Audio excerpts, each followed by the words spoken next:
पावले चालती पंढरीची वाट. पालखी हा सोहळा सध्या साजरा होतोय. सध्या ज्ञानेश्वर महाराजांची पालखी जी आहे काल नानापेठ येथे विसावेला होती आणि आता सध्या जी आहे ती पालखी पंढरपूरकडे प्रस्थान होतीये. सध्या आपण आहोत हडपसरमध्ये. इथं बघू शकता आपण जे आहे लाखो वारकरी या ठिकाणी सहभागी झालेले आहेत. उत्साहाचं वातावरण आहे आणि विठुरायाचं स्मरण करून सर्व वारकरी जे आहे पायी पंढरपूरला जात आहेत. काही वारकरी या ठिकाणी आपल्या सोबत आहेत. आपण वारकऱ्यांची चर्चा करणार आहोत की ही जी वारी आहे त्यांना हा जो उत्साह आहे. तर आपल्या सोबत काही वारकरी आहेत त्यांना विचारूया. दादा काय सांगतात, किती वारी आपली?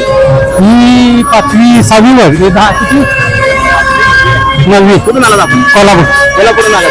दरवर्षी आपण वारीमध्ये असतो. दरवर्षी असतो. तर पायी आपण पंढरपूरपर्यंत जातो तर कसा सासवड पत्र करतो. सातोपर्यंत जातो.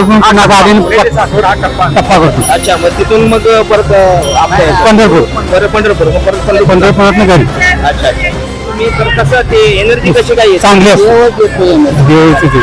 तर आपण बघू शकता हे जे वारकरी आहेत हे वारकरी त्यांना जे उत्साह आहे ते विठुरायाचं स्मरण करून ते जे आहे पंढरपूरपर्यंत जातात. व्हॉइस ऑफ महाराष्ट्रासाठी मी सोहेल शेख, पुणे.